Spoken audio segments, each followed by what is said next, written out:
एक बार भगवान बुद्ध किसी धर्म सभा को संबोधित करने के एक समृद्ध नगर में जाते हैं।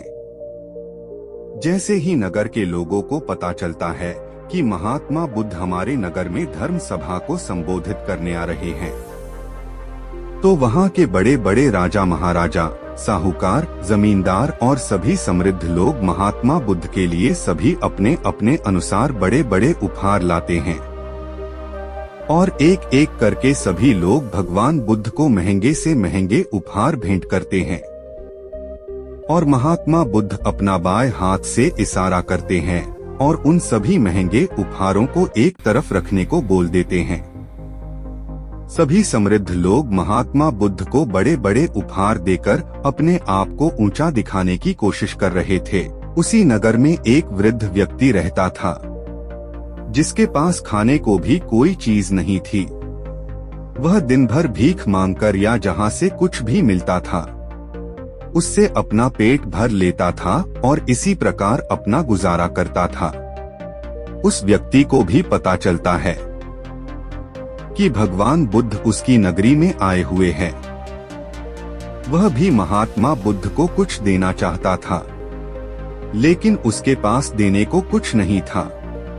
वह व्यक्ति एक आम के पेड़ के नीचे बैठा हुआ था और आम के पेड़ से गिरा हुआ आम खा रहा था। उसके मन में विचार आया कि महात्मा बुद्ध को क्यों नहीं यह आधा आम भेंट दिया जाए। और वो व्यक्ति भगवान बुद्ध के पास जाता है। भगवान बुद्ध के सम्मुख खड़ा होकर उनसे भेंट स्वीकार करने की बोलता है। महात्मा बुद्ध अपने आसन से उठकर अपने दोनों हाथों से उस व्यक्ति का आधा आम भेंट के रूप में स्वीकार करते हैं। यह सब देखकर वहां बैठे बड़े बड़े लोग और राजा महाराजा आश्चर्यचकित रह जाते हैं।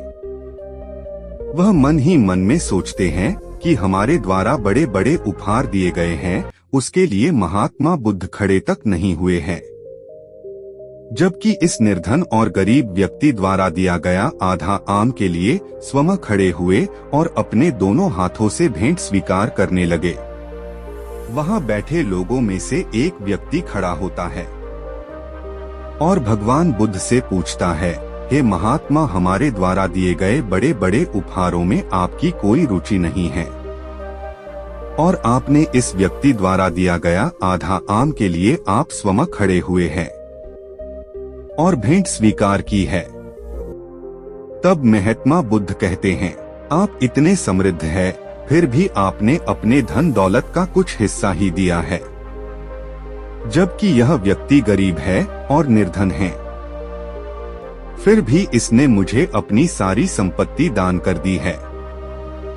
वास्तव में यही सबसे बड़ा दानी है। दोस्तों, इस कहानी के माध्यम से भगवान बुद्ध हमें यह संदेश देना चाह रहे हैं, दान छोटा या बड़ा नहीं होता है और यह इस बात पर निर्भर करता है कि आपके पास कितना है और आप कितना दान कर रहे हैं। असली धनी वही व्यक्ति होता है जो अपना सब कुछ बिना कोई परवाह किए दान कर देता है।